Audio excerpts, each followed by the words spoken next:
ನಮಸ್ಕಾರ ವೀಕ್ಷಕರೇ, ನೀವು ನೋಡ್ತಾ ಇರೋದು ಕರುನಾಡ ಕನ್ನಡಿ ಕಾರ್ಯಕ್ರಮ. ನಾನು ರಕ್ಷಿತಾ ಕರ್ಕೇರ. ರಾಜ್ಯದ ಪ್ರಮುಖ 3 ಸುದ್ದಿಗಳ ವಿಶ್ಲೇಷಣೆಯೇ ಈ ಕಾರ್ಯಕ್ರಮದ ವಿಶೇಷ. ಇವತ್ತಿನ ಮೊದಲ ಸುದ್ದಿ, ಕಲಬುರಗಿಯಲ್ಲಿ ಶಂಕಿತ ಉಗ್ರನೊಬ್ಬನು ಅರೆಸ್ಟ್ ಆಗಿದ್ದಾನೆ. ಇನ್ನು ಎರಡನೇ ಸುದ್ದಿ, ಸಚಿವ ಜಮೀರ್ ಅಹಮದ್ ಖಾನ್ ಅವರು ಸಿಎಂ ಡಿಕೆಶಿ ಅವರಿಗೆ ಬರೆದಿರುವಂತಹ ಪತ್ರ ರಾಜಕೀಯ ವಲಯದಲ್ಲಿ ಭಾರಿ ಚರ್ಚೆಗೆ ಕಾರಣ ಆಗಿದೆ. ಇನ್ನು ಮೂರನೇ ಸುದ್ದಿ, RSSಗೆ ಕಡಿವಾಣ ಹಾಕುವ ನಿಟ್ಟಿನಲ್ಲಿ ಕಾಂಗ್ರೆಸ್ ಸರ್ಕಾರ ಹೊಸ ಅಸ್ತ್ರವೊಂದನ್ನು ಹೂಡುವ ಪ್ರಯತ್ನದಲ್ಲಿದೆ. ವೀಕ್ಷಕರೇ, ಇವತ್ತಿನ ಮೊದಲ ಸುದ್ದಿ ನಾವು ನೋಡೋದಾದ್ರೆ, ಕರ್ನಾಟಕದಲ್ಲಿ ಇತ್ತೀಚಿನ ದಿನಗಳಲ್ಲಿ ನಡೆದಂತಹ ಕೆಲವು ಪೊಲೀಸ್ ಕಾರ್ಯಾಚರಣೆಗಳು ರಾಜ್ಯದ ಆಂತರಿಕ ಭದ್ರತೆ ಬಗ್ಗೆ ಗಂಭೀರ ಪ್ರಶ್ನೆಗಳನ್ನು ಹುಟ್ಟಿಹಾಕಿವೆ. ತುಮಕೂರು, ದಾವಣಗೆರೆ, ಮಂಗಳೂರು, ಬೆಂಗಳೂರು, ಕಲಬುರಗಿ ಮತ್ತು ರಾಯಚೂರು ಸೇರಿದಂತೆ ಹಲವು ಜಿಲ್ಲೆಗಳಲ್ಲಿ ಶಂಕಿತ ಉಗ್ರರ ಚಟುವಟಿಕೆಗಳಿಗೆ ಸಂಬಂಧಿಸಿದಂತೆ ಪೊಲೀಸರು ನಡೆಸಿದ ಕಾರ್ಯಾಚರಣೆಗಳು ಇದೀಗ ಒಂದೊಂದಾಗಿಯೇ ಆಘಾತಕಾರಿ ಸಂಗತಿಗಳನ್ನು ಬಯಲಿಗೆಳುತ್ತಿದೆ. ಇವುಗಳಲ್ಲಿರುವಂತಹ ಸಾಮಾನ್ಯ ಅಂಶ ಏನು ಗೊತ್ತಾ?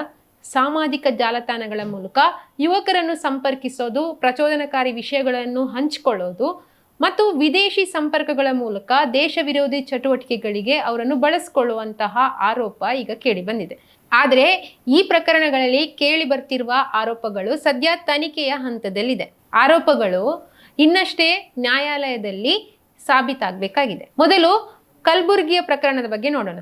ಉತ್ತರ ಪ್ರದೇಶದ ಸೀತಾಪುರ ಜಿಲ್ಲೆಯ ಸದರಪುರ ಗ್ರಾಮದ 23 ವರ್ಷದ ಮೊಹಮ್ಮದ್ ಸಮೀರ್ ಕಲಬುರಗಿ ಹೊರವಲಯದ ಮಾಲಗುತ್ತಿ ಸಮೀಪದ ಕಸಾಯಿಖಾನೆಯಲ್ಲಿ ಕೆಲಸ ಮಾಡ್ತಾ ಇದ್ದ. ಕಳೆದ 8ರಿಂದ 10 ತಿಂಗಳವರೆಗೆ ಆತ ಅಲ್ಲಿ ಕೆಲಸ ಮಾಡ್ತಾ ಇದ್ದ ಅಂತ ಹೇಳಲಾಗ್ತಾ ಇದೆ. ಆಗಸ್ಟ್ 12ರಂದು ಸಮೀರ್ ಅನುಮಾನಾಸ್ಪದ ರೀತಿಯಲ್ಲಿ ಮೊಬೈಲ್ ಬಳಸ್ತಿದ್ದಾನೆ ಎಂಬ ಮಾಹಿತಿ ಪೊಲೀಸರಿಗೆ ಸಿಕ್ಕಿತ್ತು.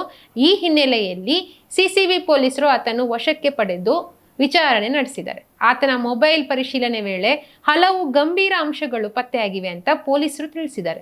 ಪಾಕಿಸ್ತಾನ ಮೂಲದವರಾಗಿದ್ದಾರೆ ಅಂತ ಹೇಳಲಾಗಿರುವಂತಹ ಅಬೀಬ್ ಜಟ್ ಮತ್ತು ಶಹಬಾಜ್ ಭಟ್ಟಿ ಎಂಬ ವ್ಯಕ್ತಿಗಳೊಂದಿಗೆ ಸಮೀರ್ ವಾಟ್ಸ್ಆ್ಯಪ್ ಮತ್ತು ಇನ್ಸ್ಟಾಗ್ರಾಮ್ ಮೂಲಕ ಸಂಪರ್ಕದಲ್ಲಿದ್ದ ಅಂತ ಆರೋಪ ಕೇಳಿಬಂದಿದೆ. ಅಷ್ಟೇ ಅಲ್ಲ, ಜಮ್ಮು ಕಾಶ್ಮೀರವನ್ನು ಪಾಕಿಸ್ತಾನದ ಭಾಗವನ್ನಾಗಿ ಬಿಂಬಿಸುವ ನಕ್ಷೆಗಳನ್ನು, ಭಾರತದ ವಿರುದ್ಧ ಪ್ರಚೋದನಕಾರಿ ವಿಷಯಗಳು ಇರಬಹುದು, ಶಸ್ತ್ರಾಸ್ತ್ರಗಳ ವಿಡಿಯೋಗಳು ಮತ್ತು ಭಯೋತ್ಪಾದಕ ಸಂಘಟನೆಗಳಿಗೆ ಸಂಬಂಧಿಸಿದ ಡಿಜಿಟಲ್ ಮಾಹಿತಿಗಳು ಆತನ ಮೊಬೈಲ್ನಲ್ಲಿ ಪತ್ತೆಯಾಗಿವೆ. ಈ ಹಿನ್ನೆಲೆಯಲ್ಲಿ ಸಮೀರ್ನನ್ನು ಬಂಧಿಸಿ ಪ್ರಕರಣ ದಾಖಲಿಸಲಾಗಿದೆ. ಆತನಿಂದ ಮೊಬೈಲ್ ಫೋನ್ಗಳನ್ನು ವಶಕ್ಕೆ ಪಡೆದು ಡಿಜಿಟಲ್ ಹಾಗೂ ಫೊರೆನ್ಸಿಕ್ ತನಿಖೆ ಕೂಡ ನಡೆಸಲಾಗ್ತಾ ಇದೆ. ಪ್ರಕರಣದಲ್ಲಿ ಕೇಂದ್ರ ಗುಪ್ತಚರ ಸಂಸ್ಥೆಗಳು ಮತ್ತು ರಾಜ್ಯ ತನಿಖಾ ಸಂಸ್ಥೆಗಳ ಸಹಕಾರವನ್ನು ಕೂಡ ಪಡೆಯಲಾಗಿದೆ. ಆರಂಭದಲ್ಲಿ ಸಮೀರ್ ಜೊತೆ ಕೆಲಸ ಮಾಡ್ತಿದ್ದ ಮತ್ತೊಬ್ಬ ವ್ಯಕ್ತಿಯನ್ನು ಕೂಡ ಪೊಲೀಸರು ವಶಕ್ಕೆ ಪಡೆದಿದ್ರು ಅಂತ ಹೇಳಲಾಗ್ತಾ ಇದೆ. ಆದರೆ ಸುದೀರ್ಘ ವಿಚಾರಣೆಯ ಬಳಿಕ ಆತನ ಪಾತ್ರ ಇಲ್ಲ ಎಂಬುದು ಗೊತ್ತಾದ ಹಿನ್ನೆಲೆಯಲ್ಲಿ ಆತನನ್ನು ಬಿಡುಗಡೆ ಮಾಡಲಾಗಿದೆ. ಈ ಬಗ್ಗೆ ಕಲಬುರಗಿ ಪೊಲೀಸ್ ಆಯುಕ್ತ ಡಾಕ್ಟರ್ ಶರಣಪ್ಪ SD ಅವರು ಕೂಡ ಈ ಬಗ್ಗೆ ಮಾಹಿತಿಯನ್ನು ನೀಡಿದ್ದಾರೆ. Kalburgi city police have arrested a 23-year-old youth from Uttar Pradesh, basically resident of Sadarpur in Sitapur district of Uttar Pradesh, based on his suspicious social media activities. Preliminary investigation has revealed that he was engaging and following certain social media accounts which were spreading anti-national content. And it is suspected that some of these social media accounts are suspected to be either linked or operated by some persons who are resident of Pak nationals. Based on that credible information and also preliminary investigation, we have arrested the person and we have taken a case, suo moto case in University Police Station. The case is taken under different sections of BNS. ಇದೀಗ ಮತ್ತೊಂದು ಜಿಲ್ಲೆಯನ್ನು ನಾವು ನೋಡೋದಾದ್ರೆ ಅದು ರಾಯಚೂರು. ರಾಯಚೂರಿನ ಪ್ರಕರಣವು ಸಾಮಾಜಿಕ ಜಾಲತಾಣಗಳ ದುರ್ಬಳಕೆಯ ಮತ್ತೊಂದು ಮುಖವಾಡವನ್ನು ತೋರಿಸಿದೆ. ಇಲ್ಲಿನ ಲೋಹರವಡಿ ಮಸೀದಿಯ ಕಾಂಪ್ಲೆಕ್ಸ್ನಲ್ಲಿ ಟೀ ಸ್ಟಾಲ್ ನಡೆಸುತ್ತಿದ್ದಂತಹ 24 ವರ್ಷದ ಮೊಹಮ್ಮದ್ ಸಾಹಿಲ್ ಪೊಲೀಸರ ತನಿಖೆಯಲ್ಲಿದ್ದಾನೆ. ಪೊಲೀಸರ ಪ್ರಕಾರ ಸಾಹಿಲ್ ಇನ್ಸ್ಟಾಗ್ರಾಮ್ನಲ್ಲಿ ರಾಣಾಬಾಯಿ ಅನ್ನೋ ಹೆಸರಿನ ಖಾತೆಯೊಂದಿಗೆ ಸಂಪರ್ಕ ಹೊಂದಿದ್ದ. ಅಷ್ಟೇ ಅಲ್ಲದೆ ಸಾಹಿಲ್ ಸ್ವತಃ ಸಾಹಿಲ್ ಬಾಯಿ ಅಂತ ಹೆಸರಿನಲ್ಲಿ ಇನ್ಸ್ಟಾಗ್ರಾಮ್ ಖಾತೆಯನ್ನು ಕೂಡ ಹೊಂದಿದ್ದ ಅಂತ ಹೇಳಲಾಗ್ತಾ ಇದೆ. ಈ ಖಾತೆಯ ಮೂಲಕ ದ್ವೇಷಪೂರಿತ ಸಂದೇಶಗಳು, ಫೋಟೋಗಳು ಮತ್ತು ವಿಡಿಯೋಗಳನ್ನು ಪೋಸ್ಟ್ ಮಾಡೋದು, ಶೇರ್ ಮಾಡ್ತಾ ಇದ್ದ. ಈ ಆರೋಪ ಕೂಡ ಆತನ ಮೇಲೆ ಇದೆ. ಪೊಲೀಸರ ಪ್ರಕಾರ ವಿದೇಶಿ ವ್ಯಕ್ತಿಯೊಬ್ಬನ ಸಂಪರ್ಕಕ್ಕೆ ಬಂದಿದ್ದ ಸಾಹಿಲ್ ಭಾರತದಲ್ಲಿ ಅಶಾಂತಿ ಸೃಷ್ಟಿಸುವ ಸಂಚಿನಲ್ಲಿ ಭಾಗಿಯಾಗಿದ್ದಾನೆ ಅನ್ನೋ ಅನುಮಾನ ಕೂಡ ಇದೆ. ಇನ್ನು ಗಂಭೀರ ಆರೋಪ ಅಂದ್ರೆ ಸಾಹಿಲ್ನ ಚಾಟಿಂಗ್ನಲ್ಲಿ ಪಿಸ್ತೂಲು ಬೇಕು ಅಂತ ಒಂದು ಬೇಡಿಕೆ ಇಟ್ಟಿರೋದು ಗಮನಕ್ಕೆ ಬಂದಿದೆ. ಈ ಚಾಟಿಂಗ್ ಆಧರಿಸಿಯೇ ಪೊಲೀಸರು ತನಿಖೆಯನ್ನು ಮತ್ತಷ್ಟು ತೀವ್ರಗೊಳಿಸಿದ್ದಾರೆ. ರಾಯಚೂರು ಜಿಲ್ಲಾ ಪೊಲೀಸ್ ವರಿಷ್ಠಾಧಿಕಾರಿ ಆಗಿರುವಂತಹ ಅರುಣಾಂಗು ಗಿರಿ ಅವರ ಪ್ರಕಾರ ಆಗಸ್ಟ್ 8ರಂದು ಸಾಮಾಜಿಕ ಜಾಲತಾಣಗಳ ಮೇಲ್ವಿಚಾರಣಾ ತಂಡಕ್ಕೆ ಸಾಹಿಲ್ನ ಚಟುವಟಿಕೆಗಳ ಬಗ್ಗೆ ಮಾಹಿತಿ ಲಭ್ಯ ಆಗಿತ್ತು. ಅದರ ಆಧಾರದ ಮೇಲೆಯೇ ಆತನನ್ನು ಅನುಮಾನಾಸ್ಪದ ಚಟುವಟಿಕೆಗಳ ಅನುಮಾನದ ಮೇಲೆ ಬಂಧಿಸಲಾಗಿದೆ ಅಂತ ಹೇಳಲಾಗ್ತಾ ಇದೆ. ಇವರು ಒಂದು ಇನ್ಸ್ಟಾಗ್ರಾಮ್ ಫಾಲೋವರ್ಸ್ ಅಲ್ಲಿ ಒಬ್ಬರು ರಾಣಾ ಭಾಯ್ ಅಂತ ಅವ್ರಿಗೆ ಫಾಲೋ ಮಾಡ್ತಾ ಇದ್ದಾರೆ. ಈ ಮೊಹಮ್ಮದ್ ಸಾಹಿಲ್ ಅವ್ರದ್ದು ಇನ್ಸ್ಟಾಗ್ರಾಮ್ ಅಕೌಂಟ್ ಸಾಹಿಲ್ ಭಾಯ್ ಅಂತ ಇದೆ. ಇವರು ಇನ್ಸ್ಟಾಗ್ರಾಮ್ ಫಾಲೋವರ್ ಆಗಿರುತ್ತಾರೆ ರಾಣಾ ಭಾಯ್ ಅವ್ರದ್ದು. ರಾಣಾ ಭಾಯಲ್ಲಿ ಕೆಲವು ಮೆಸೇಜಸ್ನ, ಫೋಟೋಸ್, ವೀಡಿಯೋಸ್ಗಳನ್ನ ಇವರು ಲೈಕ್ ಮಾಡೋದು, ಪೋಸ್ಟ್ ಮಾಡೋದು, ಶೇರ್ ಮಾಡೋದು ಮಾಡ್ತಾ ಇರ್ತಾರೆ. ಇದರ ಪ್ರಯುಕ್ತ ಅವರು ಕೆಲವು ವಾಟ್ಸಾಪಲ್ಲಿ ಕೂಡ ಮಾತಾಡಿರ್ತಾರೆ ಎಂದು ಅವ್ರದ್ದು ಫೋನಿಂದ ಗೊತ್ತಾಗುತ್ತದೆ. ಈ ಮೆಸೇಜಸ್ ಎಲ್ಲ ತುಂಬ ಪ್ರಚೋದನಕಾರಿಯಾಗಿರುತ್ತದೆ ಹಾಗೂ ದ್ವೇಷಪೂರಿತವಾಗಿರುತ್ತದೆ. ಆ್ಯಂಡ್ ದ್ವೇಷಪೂರಿತ ಭಾಷಣಗಳನ್ನು ಕೂಡ ಇವರು ಶೇರ್ ಮಾಡೋದು, ಲೈಕ್ ಮಾಡೋದು, ಪೋಸ್ಟ್ ಮಾಡೋದು ಮಾಡುತ್ತಿರ್ತಾರೆ. ಇಲ್ಲಿ ಗಮನಿಸಬೇಕಾದ ಮತ್ತೊಂದು ಸಂಗತಿ ಏನಂದ್ರೆ, ಕಲಬುರಗಿ ಮತ್ತು ರಾಯಚೂರು ಎರಡೂ ಪ್ರಕರಣಗಳಲ್ಲಿ ಸಾಮಾಜಿಕ ಜಾಲತಾಣವೇ ಸಂಪರ್ಕದ ಪ್ರಮುಖ ಮಾಧ್ಯಮವಾಗಿರೋದು. ಹಿಂದೆ ಭಯೋತ್ಪಾದಕ ಸಂಘಟನೆಗಳ ಪ್ರಮುಖ ಸವಾಲು ಗಡಿ ದಾಟಿ ನುಸುಳುವಿಕೆಯಾಗಿತ್ತು. ಆದರೆ ಈಗ ತಂತ್ರಜ್ಞಾನ ಬದಲಾಗಿದೆ. ಸಾಮಾಜಿಕ ಜಾಲತಾಣಗಳ ಮೂಲಕವೇ ಅಪರಿಚಿತ ವ್ಯಕ್ತಿಗಳನ್ನು ಸಂಪರ್ಕಿಸೋದು, ಅವರೊಂದಿಗೆ ಚಾಟ್ ಮಾಡೋದು, ಪ್ರಚೋದನಕಾರಿ ವಿಷಯಗಳನ್ನು ಹಂಚಿಕೊಳ್ಳೋದು ಮತ್ತು ನಿಧಾನವಾಗಿ ಉಗ್ರಗಾಮಿ ಚಟುವಟಿಕೆಗಳಲ್ಲಿ ಅವರನ್ನು ಭಾಗಿಯಾಗುವಂತೆ ಮಾಡೋದು ಈಗ ಭದ್ರತಾ ಸಂಸ್ಥೆಗಳಿಗೆ ಇದೊಂದು ದೊಡ್ಡ ಮಟ್ಟದ ಸವಾಲಾಗಿದೆ. ವೀಕ್ಷಕರೇ, ಕರ್ನಾಟಕದಲ್ಲಿ ಇದೊಂದು ಹೊಸ ಬೆಳವಣಿಗೆಯಲ್ಲ. ಜೂನ್ 4ರಂದು ರಾಷ್ಟ್ರೀಯ ತನಿಖಾ ಸಂಸ್ಥೆಯಿಂದ ಲಭಿಸಿದ ಮಾಹಿತಿ ಆಧಾರದ ಮೇಲೆ ತುಮಕೂರು ಪೊಲೀಸರು 2 ಶಂಕಿತ ಉಗ್ರರನ್ನು ಅರೆಸ್ಟ್ ಮಾಡಿದ್ರು. ಬಂಧಿತರಲ್ಲಿ ಶ್ರೀನಗರ ಮೂಲದ ಅಲ್ಲಾ ಬಕ್ಷ್ ಮತ್ತು ದಾವಣಗೆರೆ ಮೂಲದ ಜಮೀರ್ ಖಾನ್ ಸೇರಿದ್ರು. ನಂತರ ಜೂನ್ 23ರಂದು ದಾವಣಗೆರೆ ಜಿಲ್ಲೆಯ ಹರಿಹರ ತಾಲೂಕಿನಲ್ಲಿ ಉತ್ತರ ಪ್ರದೇಶ ಮೂಲದ 20 ವರ್ಷದ ಸುಹೇಲ್ ಎಂಬಾತನನ್ನು ಪೊಲೀಸರು ಬಂಧಿಸಿದ್ರು. ಇನ್ನು ಜುಲೈ 21ರಂದು ಜಾರಿ ನಿರ್ದೇಶನಾಲಯ ಅಂದ್ರೆ ಇಡಿ ಬೆಂಗಳೂರಿನ 8 ಸ್ಥಳಗಳಲ್ಲಿ ಶೋಧ ಕಾರ್ಯ ಕೂಡ ನಡೆಸಿತ್ತು. ಈ ಕಾರ್ಯಾಚರಣೆ ಐಸಿಸ್ ನೇಮಕಾತಿ ಮತ್ತು ಉಗ್ರ ಚಟುವಟಿಕೆಗಳಿಗೆ ಹಣದ ನೆರವು ನೀಡಿದ ಆರೋಪಕ್ಕೆ ಸಂಬಂಧಿಸಿದಾಗಿತ್ತು. ರಾಷ್ಟ್ರೀಯ ತನಿಖಾ ಸಂಸ್ಥೆ ದಾಖಲಿಸಿದ ಎಫ್ಐಆರ್ ಆಧಾರದ ಮೇಲೆ ಇಡಿ ಕೂಡ ಪ್ರಕರಣ ದಾಖಲಿಸಿಕೊಂಡಿತ್ತು. ಇದಾದ ಬಳಿಕ ಆಗಸ್ಟ್ 2026ರ 2ನೇ ವಾರದಲ್ಲಿ ಬೆಂಗಳೂರಿನ ಜಿಗಣಿ ಪ್ರದೇಶದಲ್ಲಿ ಮತ್ತೊಂದು ಬಂಧನ ನಡೆದಿದೆ. ಪಶ್ಚಿಮ ಬಂಗಾಳ ಮೂಲದ 23 ವರ್ಷದ ಅಸ್ಫುಲ್ ಮಲ್ಲಿಕ್ನನ್ನು ಪೊಲೀಸರು ಅರೆಸ್ಟ್ ಮಾಡಿದ್ದಾರೆ. ಆತ ಖಾಸಗಿ ಸಂಸ್ಥೆಯೊಂದರಲ್ಲಿ ಭದ್ರತಾ ಸಿಬ್ಬಂದಿಯಾಗಿ ಕೆಲಸ ಮಾಡ್ತಿದ್ದ ಅಂತ ಹೇಳಲಾಗಿದೆ. ಹೀಗಾಗಿ ಕಳೆದ ಕೆಲವು ತಿಂಗಳ ಬೆಳವಣಿಗೆಗಳು ಒಟ್ಟಾಗಿ ನೋಡಿದ್ರೆ ಕರ್ನಾಟಕದಲ್ಲಿ ಹಲವು ಕಡೆಗಳಲ್ಲಿ ಬೇರೆ ಬೇರೆ ಪ್ರಕರಣಗಳು ತನಿಖೆಯಲ್ಲಿವೆ. ಆದರೆ ಈ ಎಲ್ಲಾ ಪ್ರಕರಣಗಳು ಒಂದೇ ಜಾಲಕ್ಕೆ ಸೇರಿದ್ಯಾ ಅನ್ನೋದು ಈಗಲೇ ಹೇಳಲಿಕ್ಕೆ ಸಾಧ್ಯ ಇಲ್ಲ. ಅದಿನ್ನು ಪೊಲೀಸ್ ತನಿಖೆಯಲ್ಲಿ ಬಯಲಾಗಬೇಕಾಗಿರುವಂತ ಸಂಗತಿ. ವೀಕ್ಷಕರು, ಇವತ್ತಿನ 2ನೇ ಸುದ್ದಿಯನ್ನು ನಾವು ನೋಡೋದಾದ್ರೆ, ಕರ್ನಾಟಕ ರಾಜಕೀಯದಲ್ಲಿ ಇದೀಗ ಸಚಿವ ಜಮೀರ್ ಅಹಮದ್ ಖಾನ್ ಅವರ ಒಂದು ಪತ್ರ ಭಾರಿ ಚರ್ಚೆಗೆ ಕಾರಣ ಆಗಿದೆ.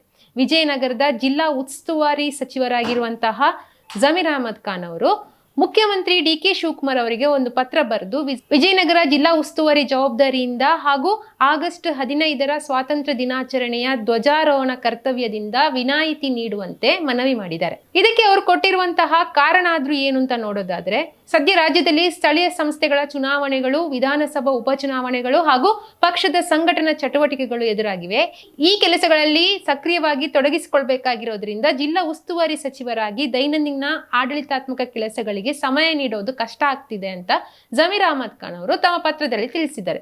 ಆದ್ರೆ ಇದೇ ಕಾರಣ ಈಗ ರಾಜಕೀಯ ವಿವಾದಕ್ಕೆ ಕಾರಣ ಆಗಿದೆ. ಒಬ್ಬ ಸಚಿವರು ಸ್ವಾತಂತ್ರ್ಯ ದಿನದಂದು ಧ್ವಜಾರೋಹಣ ಮಾಡ್ಲಿಕ್ಕೆ ಸಮಯವಿಲ್ವಾ ಅನ್ನೋ ಪ್ರಶ್ನೆ ಈಗ ಬಿಜೆಪಿ ಎತ್ತಿದೆ. ವಿಪಕ್ಷ ನಾಯಕ ಆರ್ ಅಶೋಕ್ ಅವರು ಜಮೀರ್ ಅಹಮದ್ ಅವರ ನಿರ್ಧಾರವನ್ನು ಟೀಕಿಸಿದ್ದಾರೆ.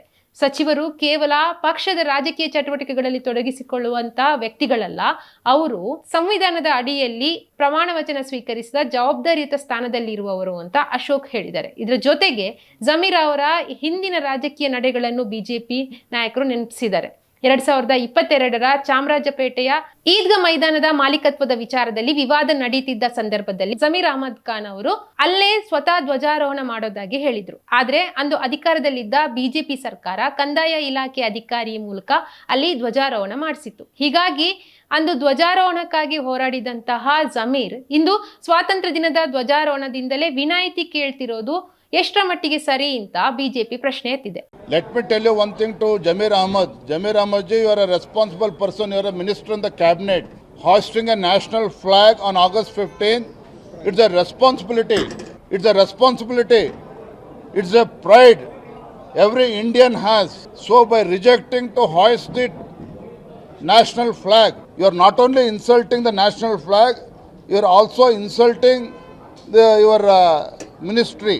ಆದ್ರೆ ಈ ಬೆಳವಣಿಗೆಯ ಹಿಂದೆ ಇನ್ನೊಂದು ರಾಜಕೀಯ ಕಾರಣವಿದೆಯಾ ಅನ್ನೋ ಪ್ರಶ್ನೆ ಕೂಡ ಇದೆ. ಜಮೀರ್ ಅಹಮದ್ ಅವರಿಗೆ ಅಲ್ಪಸಂಖ್ಯಾತ ಕಲ್ಯಾಣ ಇಲಾಖೆ ಸಿಗದಿರುವ ಬಗ್ಗೆ ಅಸಮಾಧಾನ ಇದೆ ಅನ್ನೋ ಚರ್ಚೆಯೂ ಕೂಡ ರಾಜಕೀಯ ವಲಯದಲ್ಲಿ ಕೇಳಿ ಬರ್ತಾ ಇದೆ. ಸಚಿವ ಸಂಪುಟದಲ್ಲಿ ತಮ್ಮ ನಿರೀಕ್ಷಿತ ಖಾತೆ ಸಿಗದಿರೋದು, ಜಿಲ್ಲಾ ಉಸ್ತುವಾರಿ ಜವಾಬ್ದಾರಿ ಸೇರಿದಂತೆ ಹಲವು ವಿಚಾರಗಳಲ್ಲಿ ಅವರಿಗೆ ಅಸಮಾಧಾನ ಇದೆ ಅನ್ನೋ ಮಾತುಗಳು ಕೂಡ ಈ ಸಂದರ್ಭದಲ್ಲಿ ಕೇಳಿ ಬರ್ತಾ ಇದೆ.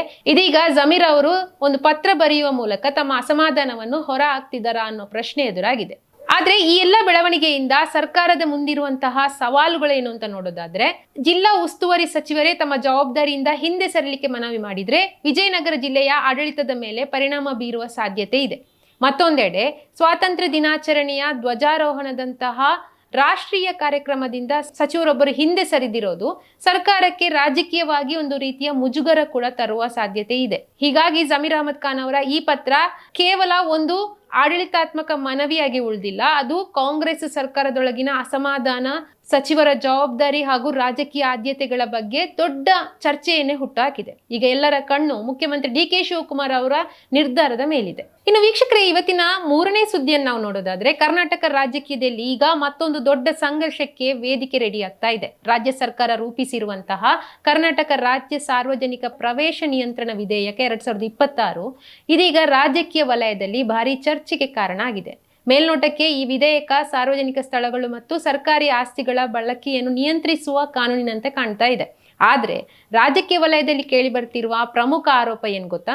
ಈ ಕಾಯ್ದೆಯ ಪ್ರಮುಖ ಗುರಿ ರಾಷ್ಟ್ರೀಯ ಸ್ವಯಂ ಸೇವಕ ಸಂಘ ಅಂದ್ರೆ RSS ನ ಸಾರ್ವಜನಿಕ ಚಟುವಟಿಕೆಗಳಿಗೆ ಕಡಿವಾಣ ಹಾಕಲಾಗ್ತಿದೆ ಅನ್ನೋ ಆರೋಪ ಕೇಳಿ ಬರ್ತಿದೆ. ಇದೇ ವಿಚಾರ ಈಗ ಕಾಂಗ್ರೆಸ್ ಮತ್ತು ಬಿಜೆಪಿ ನಡುವೆ ಹೊಸ ಸಂಘರ್ಷಕ್ಕೆ ಕೂಡ ಕಾರಣ ಆಗಿದೆ.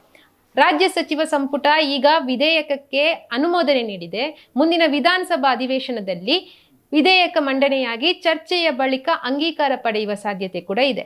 ಹಾಗಾದ್ರೆ ಈ ವಿಧೇಯಕದಲ್ಲಿ ಏನಿದೆ ಅಂತ ನೋಡೋದಾದ್ರೆ, ಸರ್ಕಾರಿ ಆವರಣಗಳು ಮತ್ತು ಸಾರ್ವಜನಿಕ ಆಸ್ತಿಗಳನ್ನು ಬಳಸುವಾಗ ಕಟ್ಟುನಿಟ್ಟಿನ ನಿಯಮಗಳನ್ನು ಪಾಲಿಸೋದು ಕಡ್ಡಾಯವಾಗುತ್ತೆ. ಯಾವುದೇ ಸಂಘಟನೆ ಅಥವಾ ಸಂಸ್ಥೆ ಸಾರ್ವಜನಿಕ ಸ್ಥಳದಲ್ಲಿ ಕಾರ್ಯಕ್ರಮ ನಡೆಸಬೇಕಾದ್ರೆ ಪೂರ್ವಾನುಮತಿ ಪಡೆಯಬೇಕಾಗುತ್ತೆ. ಅಷ್ಟೇ ಅಲ್ಲ, ನೋಂದಾಯಿಸದ ಸಂಘಟನೆಗಳು ಸಾರ್ವಜನಿಕ ಪ್ರದೇಶಗಳನ್ನು ಬಳಸೋದಕ್ಕೆ ನಿರ್ಬಂಧ ಹೇರುವ ಅಂಶಗಳು ಕೂಡ ವಿಧೇಯಕದಲ್ಲಿದೆ ಅಂತ ಹೇಳಲಾಗ್ತಾ ಇದೆ.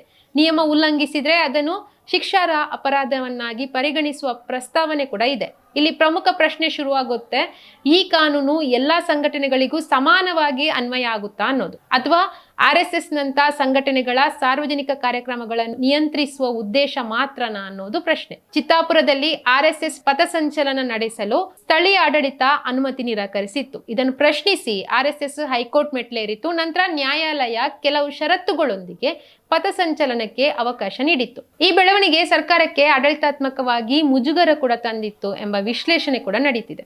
ಸಾರ್ವಜನಿಕ ಸ್ಥಳಗಳಲ್ಲಿ ಯಾವುದೇ ಸಂಘಟನೆಯ ಕಾರ್ಯಕ್ರಮಗಳನ್ನು ನಿಯಂತ್ರಿಸಲು ಸ್ಪಷ್ಟವಾದ ಕಾನೂನು ಇಲ್ಲದಿರೋದೇ ಸಮಸ್ಯೆ ಅಂತ ಸರ್ಕಾರ ಭಾವಿಸಿದೆ ಅಂತ ಹೇಳಲಾಗ್ತಾ ಇದೆ. ಹೀಗಾಗಿ ಇದೀಗ ಹೊಸ ವಿಧೇಯಕದ ಮೂಲಕ ಸಾರ್ವಜನಿಕ ಸ್ಥಳಗಳ ಬಳಕೆಗೆ ಕಠಿಣ ನಿಯಮ ರೂಪಿಸಲಿಕ್ಕೆ ಸರ್ಕಾರ ಮುಂದಾಗಿದೆ. ಆದ್ರೆ ವಿರೋಧ ಪಕ್ಷ ಇದನ್ನು ಒಪ್ತಾ ಇಲ್ಲ. ವಿಧಾನಸಭೆ ಪ್ರತಿಪಕ್ಷ ನಾಯಕ ಆರ್ ಅಶೋಕ್ ಅವರು ಸರ್ಕಾರದ ಕ್ರಮವನ್ನು ಟೀಕಿಸಿದ್ದು RSS ಅನ್ನು ನಿಯಂತ್ರಿಸೋದು ಅಷ್ಟು ಸುಲಭದ ಕೆಲಸ ಅಲ್ಲ ಅಂತ ಹೇಳಿದ್ದಾರೆ. ಸಚಿವ ಪ್ರಿಯಾಂಕ್ ಖರ್ಗೆ ಅವರು ಈ ಹಿಂದೆ RSS ವಿರುದ್ಧ ಕಠಿಣ ನಿಲುವು ಹೊಂದಿದ್ರು. ಇದೀಗ ಈ ವಿಧೇಯಕದ ವಿಚಾರದಲ್ಲೂ ಅವರ ನಿಲುವು ರಾಜಕೀಯ ಚರ್ಚೆಗೆ ಕಾರಣ ಆಗಿದೆ. ಮೊದಲಿಂದಾನು ಕೂಡ RSS ವಿರೋಧ ಮಾಡಿಕೊಂಡು ಬಂದಿರುವಂತ ಪ್ರಿಯಾಂಕ ಖರ್ಗೆ ಅದನ್ನ ಮುಂದುವರಿಸಿದ್ದಾರೆ ಅಷ್ಟೇ.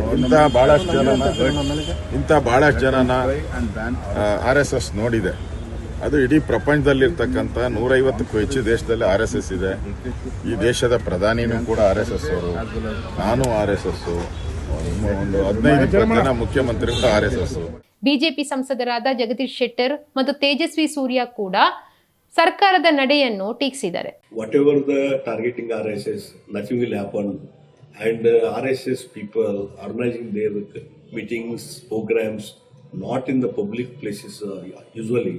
In so many private lands are there, private premises are there, they are conducting.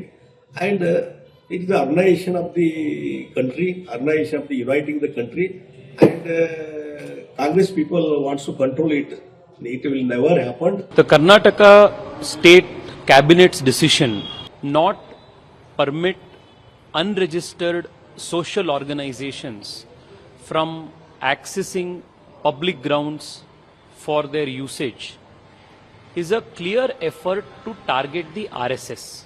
The Constitution of India very clearly permits individuals to form groups and associations, and this right is protected by the Constitution of India. There is no compulsion that a group of individuals have to mandatorily register their association or group. ಕಾನೂನು ತಜ್ಞರ ಪ್ರಕಾರ ಸಾರ್ವಜನಿಕ ಸ್ಥಳದಲ್ಲಿ ಸಭೆ ಸೇರೋದಿರ್ಬೋದು, ಅಭಿವ್ಯಕ್ತಿ ಸ್ವಾತಂತ್ರ್ಯ ಸೇರಿದಂತೆ ಹಲವು ವಿಚಾರಗಳು ಸಂವಿಧಾನದ 19ನೇ ವಿಧಿಯ ವ್ಯಾಪ್ತಿಗೆ ಬರುತ್ತೆ. ಹೀಗಾಗಿ ಸರ್ಕಾರ ಸಾರ್ವಜನಿಕ ಸ್ಥಳಗಳ ಬಳಕೆಯನ್ನು ನಿಯಂತ್ರಿಸಬಹುದು, ಆದರೆ ಆ ನಿಯಂತ್ರಣವು ಸಂವಿಧಾನಬದ್ಧವಾಗಿ ಇರಬೇಕು. ವಿಶೇಷವಾಗಿ ನೋಂದಾಯಿಸದ ಸಂಘಟನೆ ಎಂಬ ಪದಕ್ಕೆ ವಿಧೇಯಕದಲ್ಲಿ ಯಾವ ರೀತಿಯಲ್ಲಿ ವ್ಯಾಖ್ಯಾನ ನೀಡಲಾಗಿದೆ ಎಂಬುದು ಕೂಡ ಬಹಳ ಮುಖ್ಯ ಆಗುತ್ತೆ. ಯಾಕಂದ್ರೆ ಒಂದು ಸಂಘಟನೆ ನೋಂದಾಯಿಸಿಕೊಂಡಿದೆಯೇ ಅಥವಾ ಇಲ್ಲವೇ ಎಂಬ ಆಧಾರದ ಮೇಲೆ ಅದರ ಸಂವಿಧಾನ ಹಕ್ಕನ್ನು ನಿರ್ಬಂಧಿಸಬಹುದೇ ಎಂಬ ಪ್ರಶ್ನೆ ಕೂಡ ಎಲ್ಲರ ಮುಂದಿರುವಂಥದ್ದು. ಈ ಕಾರಣದಿಂದಲೇ ವಿಧೇಯಕ ವಿಧಾನಸಭೆಯಲ್ಲಿ ಅಂಗೀಕಾರವಾದರೂ ನಂತರ ಕೋರ್ಟ್ನಲ್ಲಿ ಪ್ರಶ್ನೆಯಾಗುವ ಅಥವಾ ಅದನ್ನು ಪ್ರಶ್ನಿಸಿ ಅದರ ಕೋರ್ಟ್ ಮೆಟ್ಲೇರುವ ಸಾಧ್ಯತೆಗಳು ಕೂಡ ದಟ್ಟವಾಗಿದೆ. Yesterday the bill was placed in the cabinet. Have they seen the bill? Is the word Bharatiya Janata Party in that? Is the word RSS there in the? Is there any institution, organization, party or NGO's name in that? How do they know? ಇನ್ನು ಕಾಂಗ್ರೆಸ್ ಸರ್ಕಾರದ ರಾಜಕೀಯ ಲೆಕ್ಕಾಚಾರ ಏನು ಅಂತ ನೋಡೋದಾದ್ರೆ, ವಿಶ್ಲೇಷಕರ ಪ್ರಕಾರ RSSನ ಪಥಸಂಚಲನ, ಸಾರ್ವಜನಿಕ ಮೈದಾನಗಳಲ್ಲಿ ಸಭೆ ಮತ್ತು ಇತರ ಕಾರ್ಯಕ್ರಮಗಳನ್ನು ನಿಯಂತ್ರಿಸುವ ಮೂಲಕ ಸಂಘಟನೆಯ ಸಾರ್ವಜನಿಕ ಶಕ್ತಿ ಪ್ರದರ್ಶನವನ್ನು ಕಡಿಮೆ ಮಾಡೋದು ಒಂದು ಪ್ರಮುಖ ಉದ್ದೇಶ ಆಗಿರ್ಬೋದು. ಮತ್ತೊಂದೆಡೆ RSS ವಿರುದ್ಧ ಸರ್ಕಾರ ಗಟ್ಟಿಯಾಗಿ ನಿಂತಿದೆ ಅನ್ನೋ ರಾಜಕೀಯ ಸಂದೇಶವನ್ನು ತಮ್ಮ ಸಾಂಪ್ರದಾಯಿಕ ಮತದಾರರಿಗೆ ನೀಡೋದು ಕೂಡ ಮತ್ತೊಂದು ಉದ್ದೇಶ ಆಗಿರ್ಬೋದು. ಆದರೆ ಇದರಿಂದ ಮತ್ತೊಂದು ಸಮಸ್ಯೆ ಕೂಡ ಎದುರಾಗುವಂಥ ಸಾಧ್ಯತೆ ಇದೆ. ಬಿಜೆಪಿ ಮತ್ತು ಹಿಂದೂ ಪರ ಸಂಘಟನೆಗಳು ಇದನ್ನು ಧಾರ್ಮಿಕ ಹಾಗೂ ಸಾಂಸ್ಕೃತಿಕ ಸ್ವಾತಂತ್ರ್ಯದ ಮೇಲಿನ ದಾಳಿ ಅಂತ ಬಿಂಬಿಸಿ ರಾಜ್ಯಾದ್ಯಂತ ಪ್ರತಿಭಟನೆಗೆ ಕರೆ ನೀಡುವ ಕೂಡ ಸಾಧ್ಯತೆ ಇದೆ ಅಂತ ಹೇಳಲಾಗ್ತಿದೆ. ಅಂದರೆ ಒಂದು ಕಡೆ ಸರ್ಕಾರ ಸಾರ್ವಜನಿಕ ಸ್ಥಳಗಳ ನಿರ್ವಹಣೆ ಮತ್ತು ಕಾನೂನು ಸುವ್ಯವಸ್ಥೆ ವಿಚಾರವನ್ನು ಮುಂದಿಟ್ಟರೆ, ಮತ್ತೊಂದೆಡೆ ಬಿಜೆಪಿ ಅದನ್ನು RSS ಮತ್ತು ಹಿಂದೂ ಸಂಘಟನೆಗಳನ್ನು ಗುರಿಯಾಗಿಸಿಕೊಂಡು ರಾಜಕೀಯ ಕ್ರಮ ಇದು ಅಂತ ಆರೋಪಿಸಬಹುದು. ಹೀಗಾಗಿ ವಿಧೇಯಕ ವಿಧಾನಸಭೆಯಲ್ಲಿ ಮಂಡನೆಯಾಗ್ತಿದ್ದಂತೆ ರಾಜಕೀಯ ವಾಕ್ ಸಮರಗಳು ತೀವ್ರಗೊಳ್ಳೋದು ಬಹುತೇಕ ಖಚಿತ. ವೀಕ್ಷಕರೇ, ಇದಾಗಿತ್ತು ಇವತ್ತಿನ ಕರುನಾಡ ಕನ್ನಡಿ ಕಾರ್ಯಕ್ರಮ. ನಾಳೆ ಇಂಥದೇ ಪ್ರಮುಖ 3 ಸುದ್ದಿಗಳ ವಿಶ್ಲೇಷಣೆಯೊಂದಿಗೆ ಮತ್ತೆ ಸಿಗೋಣ. ಅಲ್ಲಿವರೆಗೆ ನೋಡ್ತಾ ಇರಿ the federal Karnataka YouTube channel. ನಮಸ್ಕಾರ.